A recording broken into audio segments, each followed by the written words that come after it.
You're listening to 99.1 WQRT LP, and welcome to Radio Free Book Club for January 2023. I'm Ken Honeywell. I'm a writer and a reader from Indianapolis.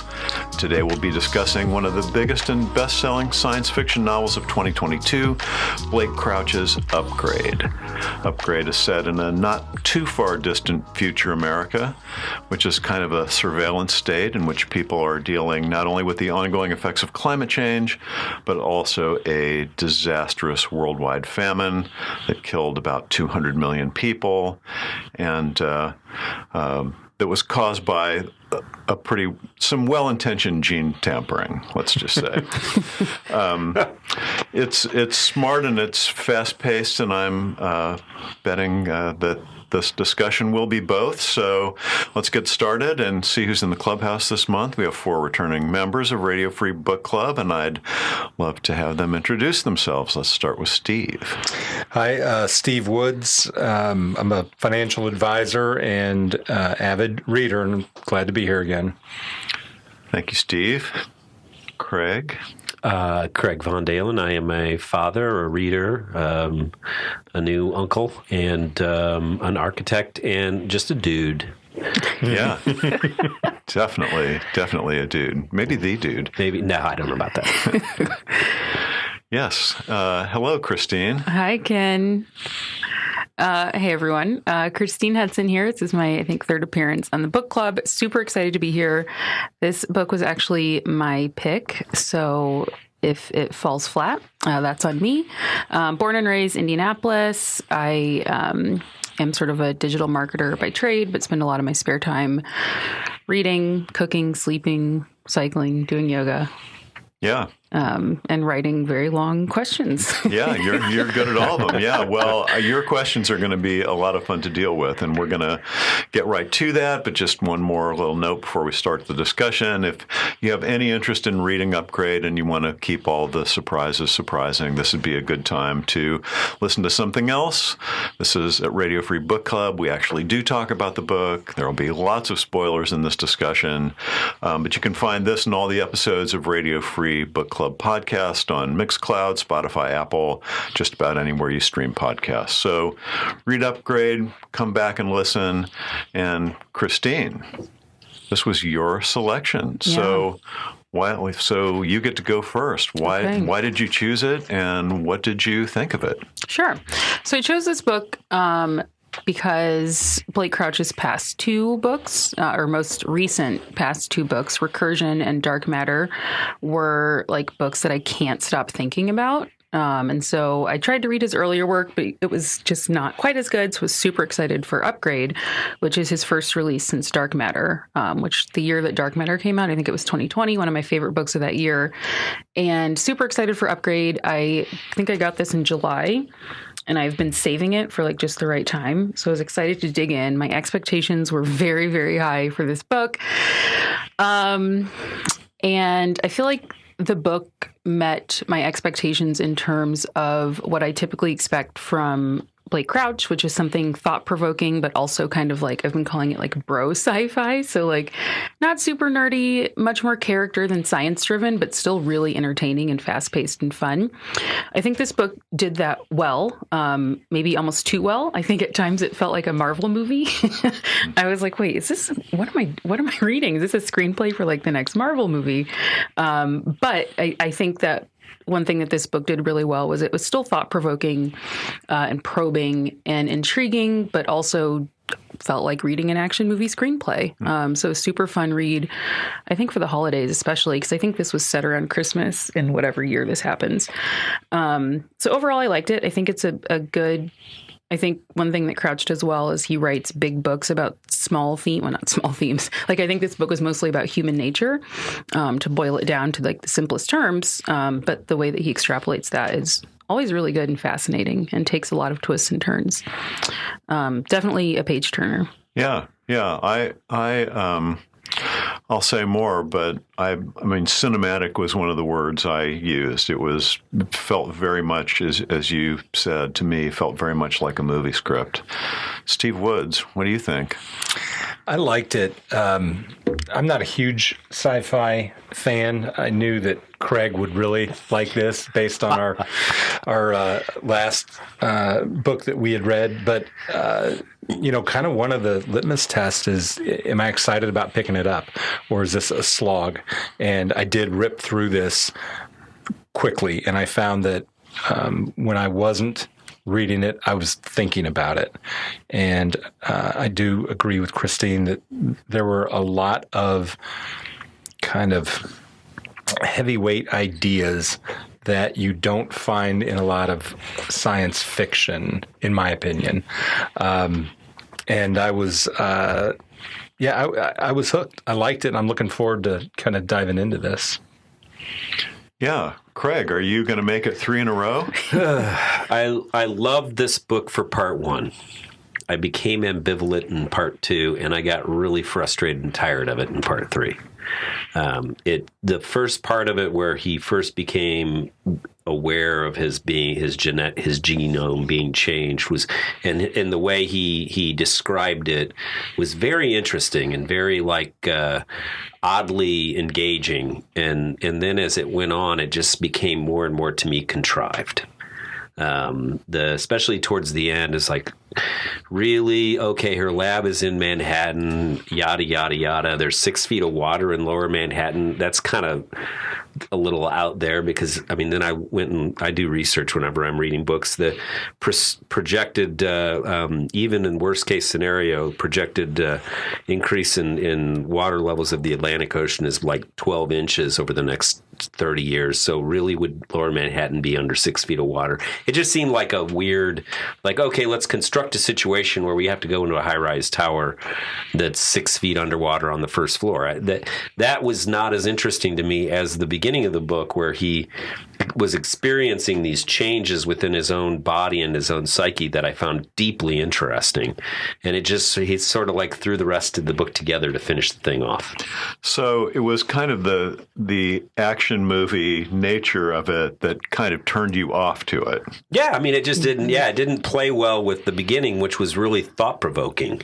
Yeah. And I like thought-provoking, and I love sci-fi, but I want it to be a little more thoughtful as you go through. And then the other part of it is, can we just have a sci-fi book that's not so down on the future? It's like, oh my God, the human race is going to be extinct in 100 years. Come on. Is it really? Is it that bad? I don't think it's that bad. I almost recommended one for my recommendation that's coming up at the end of the show, but I didn't. But I'll tell you about what it is after the show. I did like it, I would have to say. This is going to sound like super snobby, but most of what I read is more literary novels, and it's sometimes hard for me to shift into this kind of, what's really kind of an action-adventure novel. Even most of the science fiction, and I read a fair amount of science fiction, but even most of that is more kind of literary-type science fiction than this is. But I have to say, I thought it was really well-paced. I think sometimes this kind of science fiction can have really bad info dumps where characters are telling each other things that they already know just so, the reader can hear them. I didn't find a lot of that there. I loved a couple of specific things, like that whole idea of encoding the message in the DNA. I thought that was really clever. There's some things, sort of some more formal things that bug me. All the one-sentence paragraphs bug me. It was just like page after page, as if that is exactly what you needed to kind of accelerate the action, which, it has that effect, but maybe if you have to do it that way, maybe there are better ways to do it. There are some plot things that kind of bug me, like Logan's getting infected. Man, Miriam was very lucky that they were the team that arrested that dude that went to the place. Right. And he was the only one who got hit by the very ingenious method of the ice fragments infecting him. Right. Yeah, why couldn't she just send a drone? Well, so she did, action right? movie, you know? Right. Got to get that explosion in. Yeah, I guess. Yeah, I feel like, Ken, I agree. I think that this book, if you swap out Logan, who was maybe in his late 30s, early 40s. If you swap him out for like a 16-year-old, this could have been a YA novel, at least like that, which not to knock it, nothing wrong with YA, but yeah, it's definitely the style of writing, even down to like the one sentence paragraph and some of the word choice and like plot mechanisms are just like, okay, this could be a YA novel for sure. Yeah, so I mean I think we all agree that the premise is interesting, right? And there is some thought-provoking stuff there. And part of it, one of the things I was thinking also was that all of you familiar with Peter Singer, the philosopher? He's a modern philosopher. I think his big book was Animal Liberation. In any case, he told a story of, you're walking through a park early in the morning, you're wearing these super expensive Italian shoes that you just bought, and you find a baby who's drowning in a fountain and no one else is around. There's no time to do anything. Will you step into that fountain in those very expensive Italian shoes? Of course you will. You would not hesitate to do that, to ruin your shoes to save that baby. Well, there are tens of thousands of children dying of hunger every day in the world. Okay, now what are you going to do? So as the number of people affected by the horrible thing goes up, our compassion level, we have an ability to turn that off. Yeah. I think there's something exactly like that said in the book where, like, evolutionarily speaking, we can have compassion for our immediate group of people and, like, maybe their people, which I think in the book, it was said to be like 150. Anything beyond that, it's just faceless, like, oh, well, it feels so far away that I can't do anything, so... Yeah, and that's a number that's actually quoted by one of the epigrams in here was Yuval Noah Harari, who wrote, now I'm going to forget, Sapiens is the book, who also uses that same statistic that you can care about 150 people and you can kind of control that society without a lot of infrastructure because everybody knows everybody. But once you get past that number, you start getting all kinds of problems that need other kinds of control. Yeah. But that's like, to me, that's a cop-out and an excuse. That I don't really think that our society is that bad that we're going to turn our back on 10,000 starving children because they're not in the 150 people we care about. And I think that's sort of like I get it. I understand it. And it makes logical sense. But I think we still deeply care about when children are dying, whether they're associated with us or not. And I think as a society, we still deeply care about when children are dying. And in saying that that's going to be the end of our civilization because that relic of evolutionary biology continues to exist in our psyche is sort of a cop-out. And yeah, it's an interesting premise for a book, but I really want to get to a point where we can have some sci-fi where the future is actually not post-apocalyptic or pre-post-apocalyptic in nature. I mean, I don't think it's going to be that bad in 40 years. Maybe I'm wrong, but I'd like to think that I'm right. So that's the part that just bugs me. I want more of a Star Trek-y approach to science fiction in the future than this constant like banging of a gong of the world is coming to a close and humanity is on its way out the door. In my reading, I'm just done with it. No, I got you. I found, and I know you did a little research, and I think that's awesome, Craig. I found the future, it felt sort of plausible to me. I don't know. How did that feel to you, Steve? I didn't have a problem with that. I could envision it. I remember our conversation on, was it the Glass Hotel, that Emily St. John Mandel, where she provided information on technology, but didn't step back and describe it. Yeah, on Sea of Tranquility, and I was thinking about that too. And I felt like it was handled really well in here in a way that I didn't feel like it was in Sea of Tranquility. We didn't need to explain exactly how everything happened, but we just took it for granted, which I've got a pretty healthy suspension of disbelief. So I kind of rolled with that. And again, it was a page turner. I didn't get too caught up. It's for pleasure, right? So maybe I don't look at it with the same kind of critical eye. But I don't know that I necessarily share Craig's vision. I do think that we're kind of the train's on the tracks here.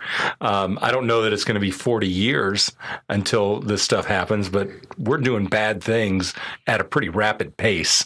And this is all fairly plausible to me. Yeah. And another thing that I think was interesting is, so I think the world building, usually for me in sci-fi, world building is a really big deal. I didn't think there was a ton of world building here because it seemed close enough to our current world for us to imagine it. But I think the really interesting part of the world building was that huge famine, the Great Starvation. I think something that it wiped out like 2% of the population or 200 million.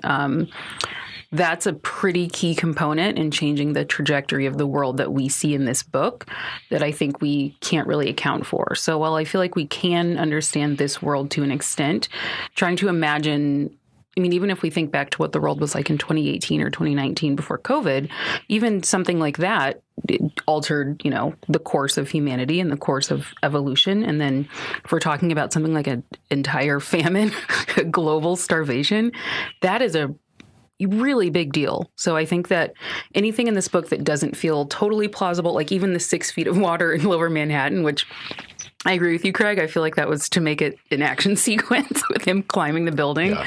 I was like, okay, this is unnecessary. That was the die-hard portion of our book. Yeah, it was so unnecessary. But I do think that the world feels plausible. And then, but there is still a hint of well, who knows? Because there's been a, starvation over the course of, 10 years, 15? I don't remember. Yeah, I don't remember. Yeah. Pretty major event. Well, I think whether we agree with Craig or not on whether we like to read about apocalyptic futures or hopeful futures, that certainly is the author's, or this certainly is the story, I would say.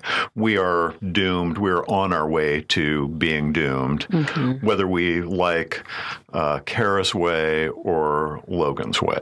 Yeah. Right? What we all agree on is that we're doomed.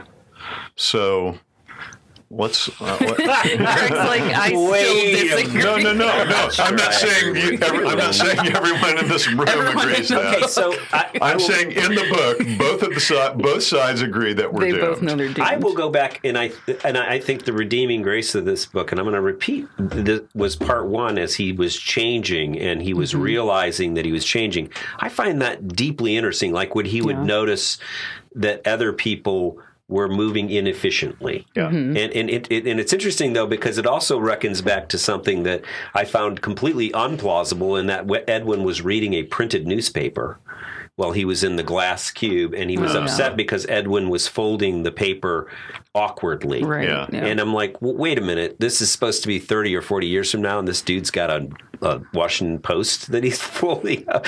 That doesn't seem plausible to me. Yeah, slightly anachronistic. Well, maybe. But the concept that he was disturbed by the inefficiency of his motions, and the fact that he was that talking to people that weren't upgraded like he was difficult, because it was like talking to a teenager. Yeah. That was deeply interesting. Yeah. He said like a 10-year-old. Or a 10-year-old, so slowly. Yeah. That's really, really interesting. Yeah. But the parts of it that fall down were like the newspaper, or he was for some reason infatuated with the types of guns, like the gun that he carried into the last action sequence. Why not just say it was a gun? Yeah, like who cares? Yeah, there were some details that were oddly weird. That's a lot of that. Someone once, some science fiction writer was once asked, "What is the golden age of science fiction?" and his answer was 12. Oh yeah, and so it's when it's great. I'm still a 12-year-old. And so I think there's a lot of stuff in this kind of book that is just I mean, you got to get the sciencey stuff in, right? I mean, and I can do without a lot of that. I can just kind of accept. I mean, that's where I am in favor of Emily St. John Mandel's approach, was just let's just throw More that airy, in there and don't worry about how the science all works. Yeah. Well, so let's talk about the upgrade. Who in this room would like to have that upgrade? See, I feel like that is a question that is hard to think about unless we consider, would you want to live in a world where everyone else has this upgrade? Right. My answer is no to both. I don't want the upgrade, and I don't want to live in a world where people have this upgrade. I am totally in agreement with you. It's like a race to the top of the bottom. Yeah. Or the bottom of the top. I don't know. It's just like, everybody's getting the next. My God, it's bad enough trying to keep up with the Joneses in our world today. I can't imagine what it would be like if we had to do it genomically. Yeah. And another interesting thing about this upgrade that I was wondering throughout like most of the book was like, does this upgrade bring everyone to equal, or does it enhance your natural abilities? And it seems as though it enhances natural abilities. Like Kara, she'd served in the military, so she was naturally athletic. So she was just still more athletic than Logan after the upgrade. He didn't become, I mean, I think for all intents and purposes, they were trying to make him into a superhuman, which wasn't this whole superhuman idea was not interesting to me. But I think it is an interesting concept to think of, like, okay, if anyone gets this upgrade, we're not all going to, it's still not going to be equal. It's still not going to be equitable. It's just going to be like, if I was bad at math before the upgrade, I'll be better, but not as good as. But not interested in it. You might be able to be great at it, but if you weren't interested in it, then it's a good point. Maybe not. Yeah. So I think that's interesting. I feel like I still wouldn't get the upgrade, but but I think with that caveat, it might be a little more tasteful, but it's still just like, you're right. Keeping up with, only towards the end, at the end of the book, when Logan had sprung his own upgrade, no one was ever upgrading their love. I mean, I want the upgrade that makes me better at love. So would you take Logan's upgrade? No, I don't like any of them, frankly. Well, but the end upgrade was to be more compassionate and empathetic. Yeah. Right. I guess. I still didn't like that. I think that's almost worse than what Kara was going to do, because he didn't tell anyone. Didn't he upgrade the entire human population without their consent? He did. But he said it was okay because he put the acid in the water supply. Yeah. I don't know. That made me so mad. Like, after he fought Kara tooth and nail, and then he's like, oh, you know what? I can do this upgrade because this is a good one. Well, it's hubris. I'm like, says who? Yeah, that's like really hubris. And that was part of the problem I had with Miriam, too. I thought she was so selfish. Like, I don't even know, Ken, you said earlier that her gene editing was probably well-intentioned. I don't think she cared about the issue in, like, the rice fields. I think she wanted to test her upgrade. I think she wanted to test on something with a tangible outcome that she could easily reproduce, so like insects in a farm. And then it caused a worldwide extinction event. And then she was like, oh, let me try again. So I don't know. I thought Miriam was so selfish. I couldn't stand her. I don't know why. I didn't like her. I got to agree with you on that. Yeah. I'm 100% in agreement. It seemed like it was all about her. Yeah, I agree. Every villain is like that, though. I think most, if not every villain, has good intentions, right? Well, she had good intentions. I think she looked at the 2% famine as spillage. Like, we're gonna. Well, yeah. You got to break some eggs if you're going to make an omelet. That's what Kara thought. That's what Kara thought, right? too. But that was like a 13%, or like, yeah. So they're still upping it, but you can rationalize that. Yeah. If it's for the best. Yeah, that's what Kara said. She was like, "Yeah, I can still sleep at night, or it'll keep me up at night, but this is for the greater good," which. According to who? Like, according to Kara and Miriam? Yeah. I don't know. The rationalization of collateral damage has led our society in very, very bad directions for the most part of our history. So maybe we should just be really careful about that. Yeah. And it's like, if you consider your part, or what if you're the collateral damage? Is this still okay? Or a family member. Yeah, right? Like, or is the collateral damage those faceless people that, the 10,000 faceless people that we are like, oh, well, it'll happen to them. Yeah. Well, yeah, and we certainly don't know whether Logan's upgrade had any bugs in it either, right? I mean, I know his beta test went well. Yeah. He at least beta tested. His upgrade, I think his second upgrade was extremely unbelievable. Like just next level, unbelievable. Which at the point that happened in the book, I'm with you, Craig. By like part 3, I was like, okay, this is fully now just like an action flick. Yeah. So by that point, I was like, whatever, yeah, fine. Make yourself a superhuman. Let's see where this goes. But yeah, like I think for the amount of information we got about all the other upgrades, the amount of information about Kara, because it seems like Kara also tampered with her upgrade at some point. She did. Because she was like dodging bullets like Neo in the Matrix. Right. That's what it was. Yeah, that's what it was like. Like Right. literally. Steve, I was thinking about that and thinking about you were going to be here and wondering if we could get through one of these shows without mentioning the Matrix. Oh, It all goes back. never. It all goes back to the Matrix. It does. Yeah. So let's talk about let's not talk about the upgrade and whether we would take it. Let's talk about whether it's morally right. I mean, do we have a right to do this kind of thing? Do we have an obligation to do this kind of thing if we can? Is this playing God? Is this really what the next step of evolution is? I mentioned Harari earlier, and one of those epigrams where he says Homo Deus is the next step in evolution. Is it inevitable? There's a reason when you go to the grocery store, you buy that milk that says no GMOs. I mean, I just think you start playing with genes and it's a slippery slope. It scares me more than about any. Well, artificial intelligence scares the crap out of me, but gene play, that really is. Yeah. So Scary that's stuff. actually really interesting. So they were describing Miriam's Scythe tool, which allows like for gene editing. But then the GPA developed Mystic, which was gene AI, like predictive AI using genetics, which I thought was even worse. Yeah, that's a good point. I mean, I was like, how is Mystic okay? Like the reason that guy was apprehended at the airport was because he was said to have like something from the Scythe gene editing software, and then they were like, oh, let's use Mystic. And I was like, well, that's the same thing as Scythe. Like, why is it okay to use gene AI but not like gene engineering? Because like, they were the government. Yeah, Right. yeah. Yeah, that's yeah, and he did talk about DARPA. If they could get a hold of a genetically modified human, that they would use it for all kinds of bad things. Well, heck yeah, they would. That's what they do. Yeah, but I'm with you, Craig. The answer is no on all accounts. I just like. No, I don't think it's our place to tinker with genes. And I think that humans might be the only species dumb enough to think that we can and think that we're all powerful. And like, just because you can, like, does that mean that you should? But then on the other hand, I thought what was also interesting was like, but can we also just do nothing? So like what do we do? Editing genes, playing with like the makeup of our genetics and trying to like alter the course of evolution by altering our genes. Probably not our place, but at the same time, if we're barreling towards disaster, do we just...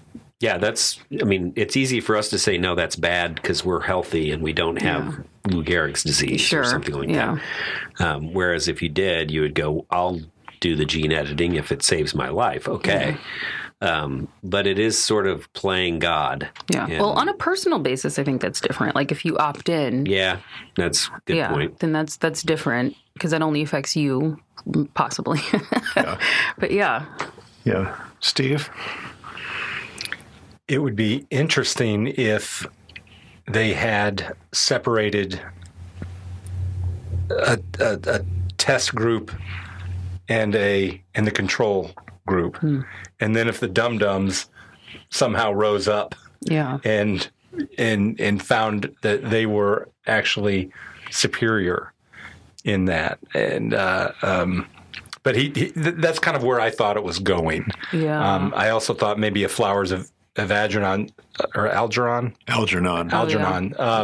type scope there where he was going to get dumb again, and it would have worn off. Yeah. And he would have maybe at that point understood that that was not the way to. I was waiting for some sort of moral kind of light bulb to go off. Yeah.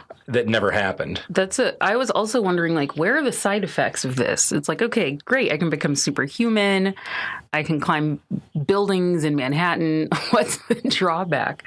And so I kept waiting for for a minute. I was like, he's just now like Superman. Like, what are the side effects? Like, does your heart grow too fast and you have sudden cardiac arrest episode? Like, what is? Yeah. One of them was emotional detachment. Oh, yes. They lost the ability to feel things deeply. Yeah. Well, did he lose the ability to feel things deeply, or did he just gain the ability to switch it on and compartmentalize his feelings?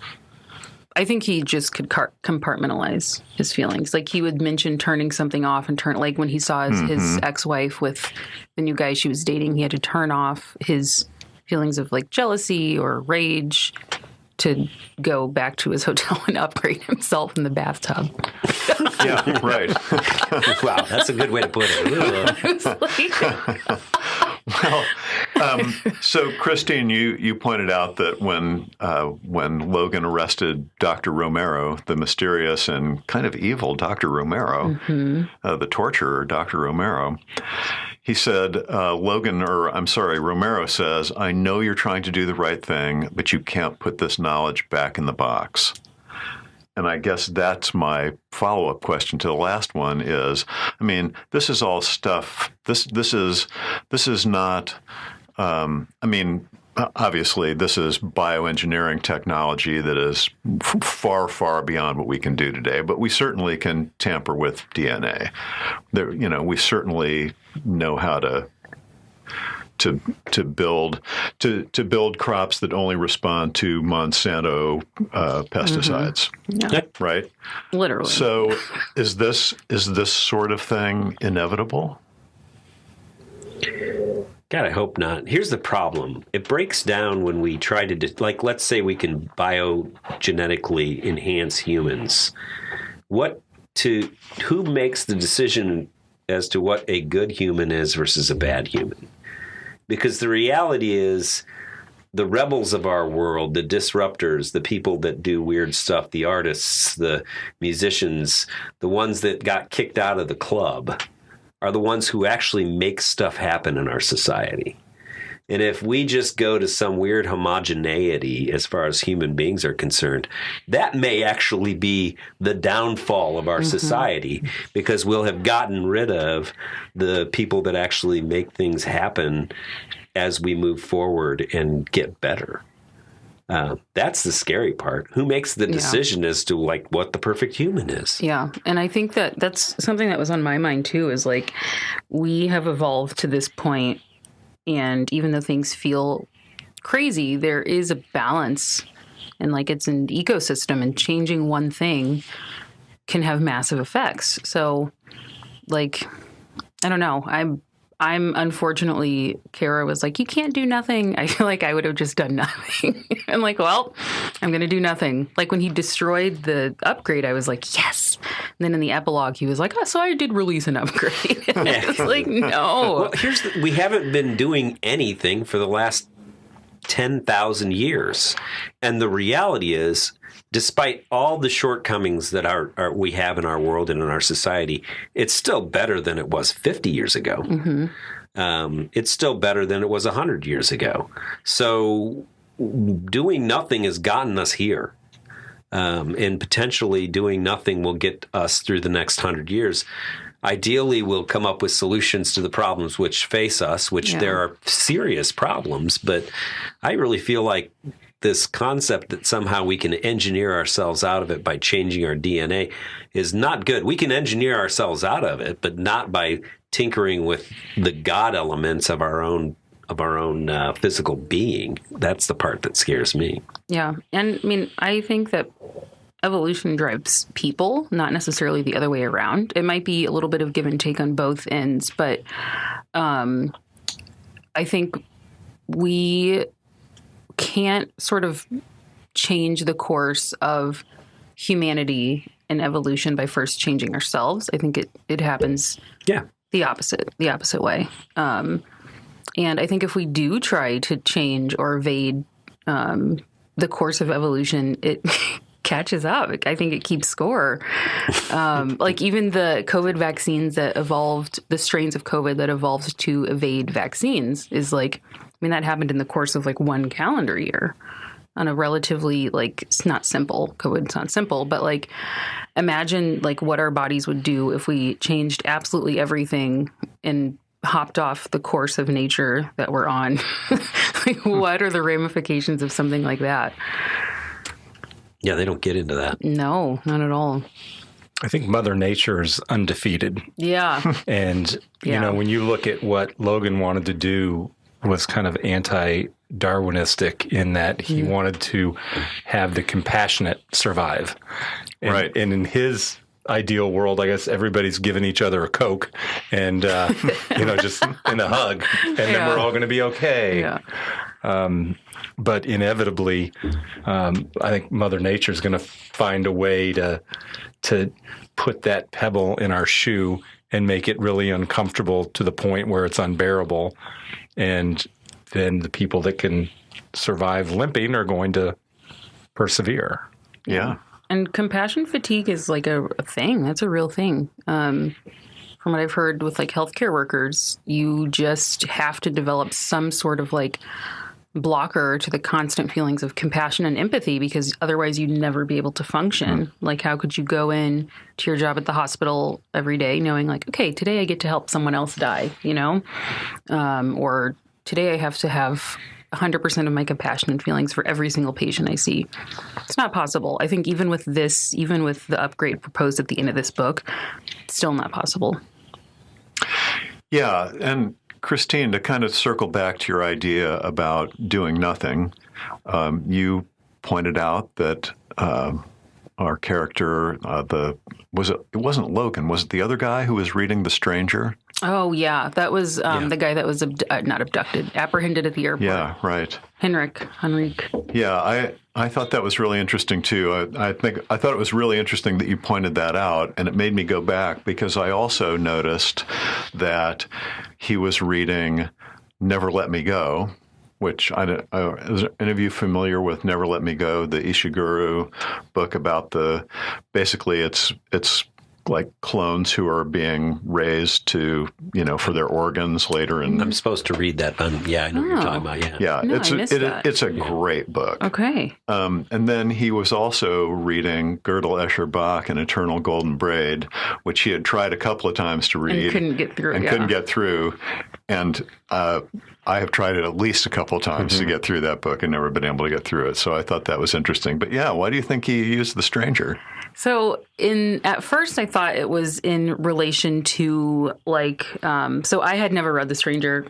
I didn't read it. I just read the summary. So my understanding of The Stranger was there's this guy who his mother dies. He feels nothing, no compassion, no empathy. The next day he like goes out on a date with this girl, and then his neighbor is like, hey, can you help me with this like human trafficking scheme? And the guy's like, yeah, sure thing. I got you. Meanwhile, he fails to feel any sort of feelings for his neighbor who's lost his dog, and the dog was like bought by or adopted by like his wife or something. So like just appears to be this guy that has no moral compass, right? He lacks the empathy to feel. Then he's on trial for murder and is convicted. And then he's like, well, this is okay because there's no hope for the future. There's no point to the world. There's nothing beyond the physical world. So he was comforted by that, which at first I thought that like, okay, so we've got maybe Logan and Kara are supposed to be like the two sides of this. Like, is Logan callous for not wanting to do anything? Or is Kara being more callous for wanting to mass release an upgrade that will wipe out a good portion of people?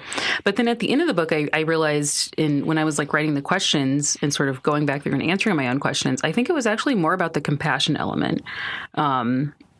And the lack of compassion demonstrated by the main character in The Stranger. And then that wasn't like the first few pages of the book, tying into the very end of the book where he's created this world where everyone has this ability to feel compassion. So that's why I think he included it. My first thought was more along the lines of like the absence of any morality, but I don't think either Logan or Kara lack morality. I think it's just differing views. Yeah. Interesting. Anyone else have a thought about that? Anyone else a Camus fan? It's been a long time since I've read The Plague. Yeah. Isn't that Cameron? I think so. Yes. All right. Well, let's move along then. So, Christine also asks a very pointed question. Are we, and as human beings in our denial, the greatest threat to our own survival? Yes. Yes. Steve, we're 2 for 2. Oh, yeah. No, I absolutely agree.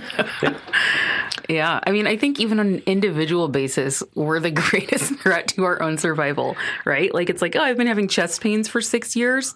I'll continue to ignore it until I drop dead. Yeah. I think this is like It'll the pass. human condition where it's like, yeah, each of us, I think, denies so many things that need dealing with because it's hard and difficult and uncomfortable. And then we maximize that to a global scale. And I think that's our undoing, is denial. But if you could help everybody address that, wouldn't we be better off? I mean, that's what kind of Logan and Kara are saying, right? I mean, I still don't think so.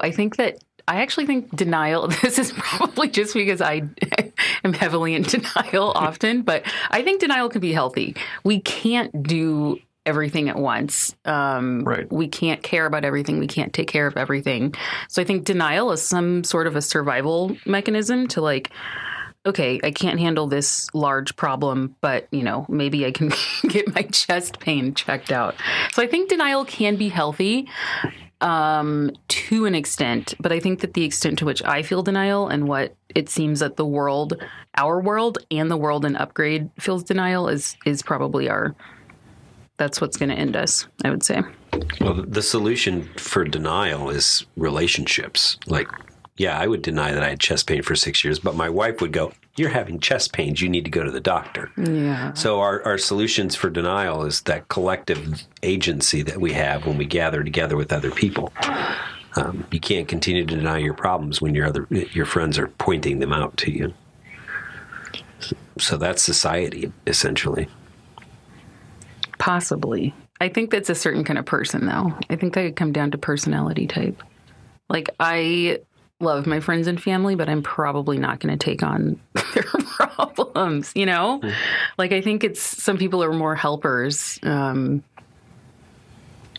don't know, which that's fine. I think that's the whole point. Like what you were saying earlier about like we all have different strengths and weaknesses, and bringing everyone up on the same upgrade is going to create more problems. I think we're perfectly balanced. But yeah, I mean, there are lots of people that your community is supposed to help you through moments of denial and struggle.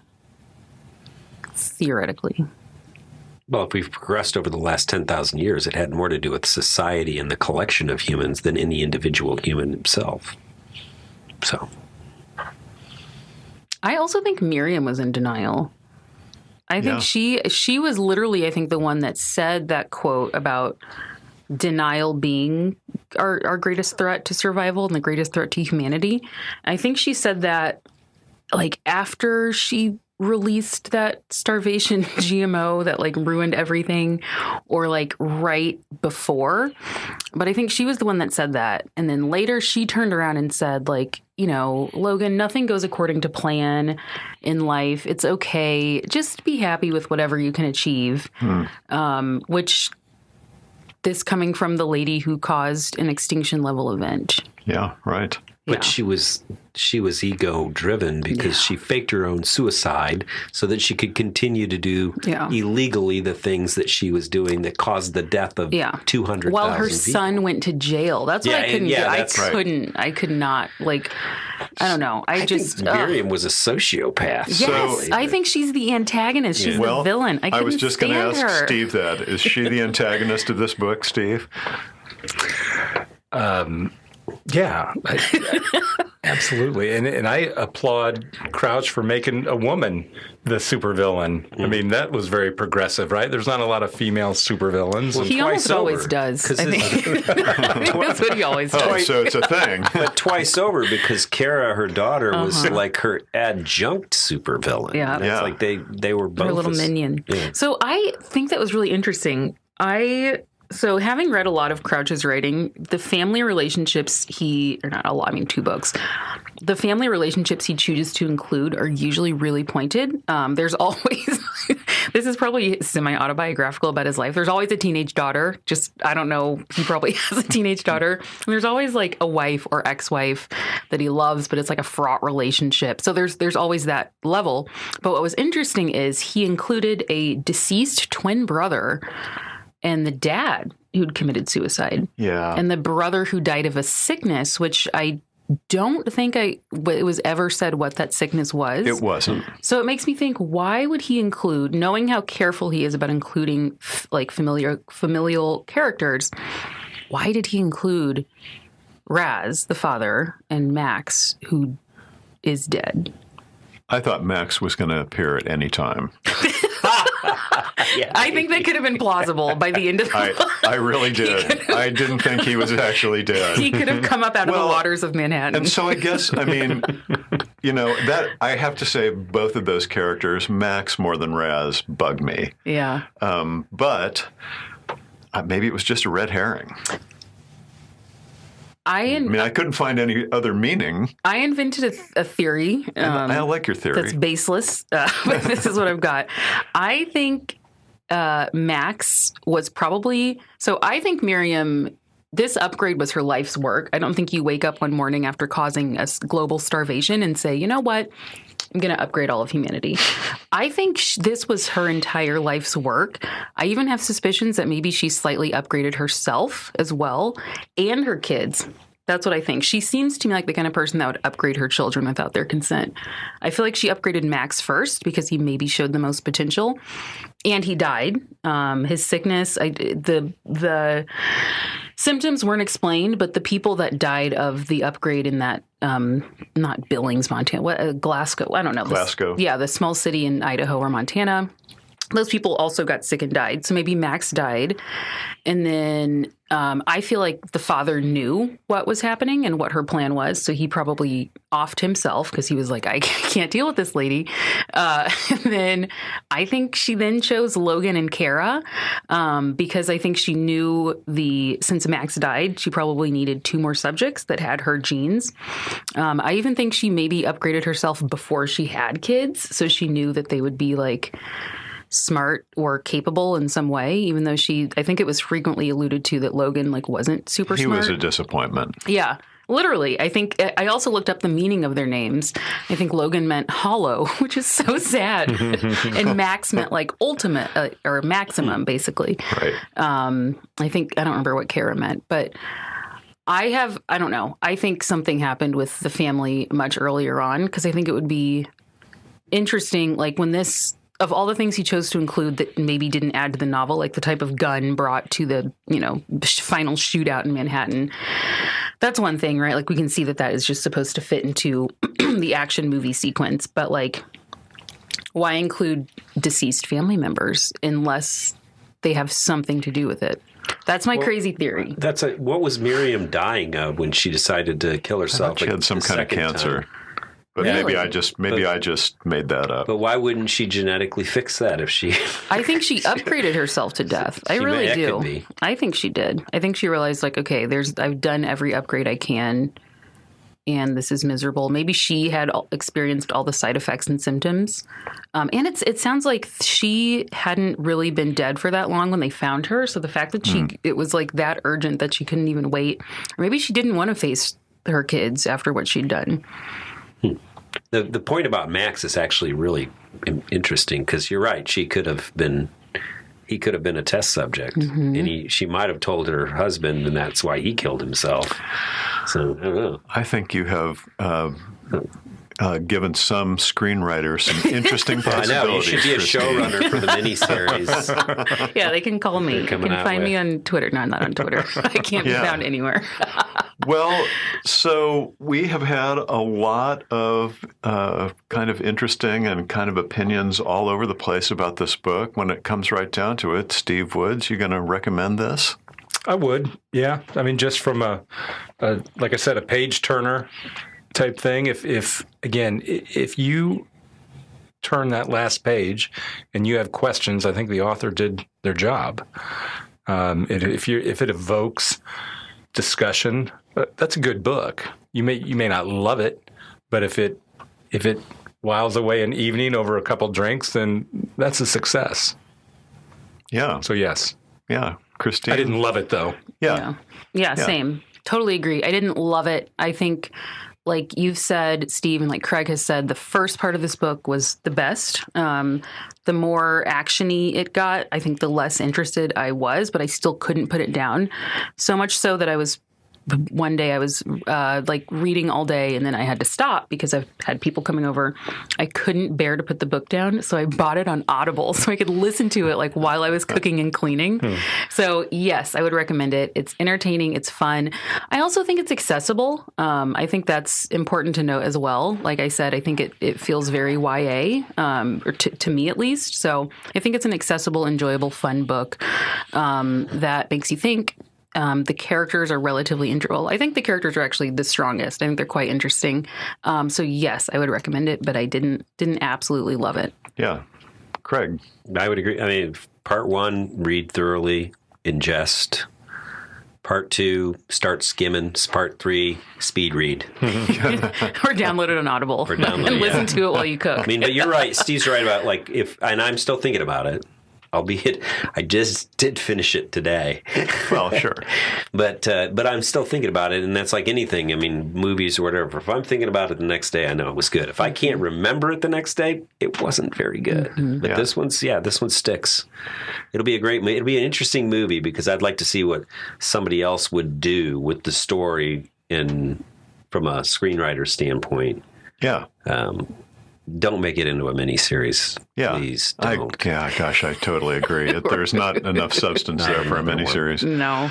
Yeah, I would agree with all of you. I think of this kind of a novel, it was really good. I mean, a lot of times these kinds of action science fiction novels don't have a lot of interesting thought behind them. They're just kind of, space opera type things. But this one, I mean, I love that we were actually dealing with weighty questions in that, and I respected that. So, and especially as something that's a fast read, I thought it was good for what it is. Mm-hmm. Yeah. I think it's also a good book that someone who doesn't like sci-fi would still enjoy this. Oh, yeah. Yeah, definitely. So if even Steve said you're not usually a sci-fi person. So I think if it's a sci-fi book, if it's a genre book that anyone can enjoy, that's a good sign. Yeah. Well, Steve, what kind of person are you? What kind of book would you have to recommend to our listening audience? That's a great question, Ken. Thank you. When we were talking about this, I wasn't going to recommend it, but it kind of reminded me when we talked about that spillage concept. Malcolm Gladwell has a book called The Bomber Mafia, and this general, I think it's George LeMay, it's Bombs Away LeMay, talked about just carpet bombing versus pinpoint bombing, and this was all kind of played out in World War II. I think what LeMay did would be the upgrade type example, that he thought he could end the war very quickly and save countless lives on the U.S. side. So, very, very good book, Malcolm Gladwell, Bomber Mafia. Yeah, thank you. Craig, what do you think? So I'm finishing up on audiobooks. The guy who plays in Parks and Recreation, who plays the Nick Offerman. Nick Offerman's autobiography, which is actually very interesting. And then a dear friend of mine gave me Bono's autobiography a couple of days ago, so I'm going to go on to that one next. So I'm into autobiographies. Yeah. Is that the one where he reveals that he's pals with Jeff Tweedy and George Saunders or something like that? I'm sure he's definitely dropped some names. Yeah, right. I'm sure that happens in that. Yeah, great But I'm more interested in the early studio work and the things that they were doing in the studio from a creative standpoint than what happened later on in his life, frankly. Yeah, interesting. Christine, what are you going to recommend? Yeah, so I don't know if this is against the rules, but my recommendation would be an earlier Blake Crouch book, Dark Matter. I love Dark Matter. It's a book that I think about like once a week, and I read that book 2 years ago, and I cannot What's it cannot stop about? thinking Dark about Matters. it. So it's about, I don't know how much time we have left, but it's about sort of exploring the path you didn't take. So it's this famous scientist who had the scientist who had the potential to be very high achieving, very famous, and his partner, and they split off their project because the main character wanted to pursue a home life with his wife and daughter, of course. And so he is constantly thinking about what would have happened if I would have done the other thing. And so this book gets into how can you possibly revisit a future that you didn't choose. But it's not like a doom and gloom future. It's really not future. It's more multiverse than future. Really good. Yeah. I think if you like the heady first part of this book, you'd love Dark Matter. That's right. Yeah, I think I may pick that one up. Yeah, Right. I agree. Yeah, so I was thinking about Upgrade and the world where bioengineering has gone haywire, and I made me think of Margaret Atwood's Mad Adam trilogy. Have you read those, Christine? No. They're really good. They start with Oryx and Crake. Okay. The second one was The Year of the Flood, which I thought was really, really good. They're really good. Okay. But what I really, my favorite kind of bioengineering gone sideways is a novel by Jeff Vandermeer called Born, Borne. And you might be familiar with Annihilation. Mm-hmm. That was the start of another trilogy that he did my gosh. that was made into a movie. That's also, so there's a lot of kind of weird biological stuff going on in Annihilation, and in those three, that's called the Southern Reach trilogy. Okay. But Born is kind of set in a different future where it's gone like bioengineering gone crazy, and it's actually created kind of a paradise, kind of a weird biological paradise. One of the characters is a giant flying bear. And as weird as that sounds, That is not what I thought you were going to say. right. I know. And when you hear that, you go, well, why would I ever want to read that? Well, it is just a beautiful and really good book. And Jeff Vandermeer is a really good writer. And you could do worse than read anything Jeff Vandermeer has written. But Born is really good. So that about does it for us. You can find notes for this and all of our shows in the Radio Free Book Club blog on medium.com. You can also follow us, drop us a note on Facebook, stream the show wherever you listen to podcasts. Our show is produced by the amazing Oreo Jones for 99.1 WQRT LP in Indianapolis. For Christine Hudson, Steve Woods, Craig Von Deylen, and all the members of Radio Free Book Club, I'm Ken Honeywell. Thanks for listening. And join us next month when we'll be puzzling our way through Benjamin Labatut's When We Cease to Understand the World. Until then, read a book.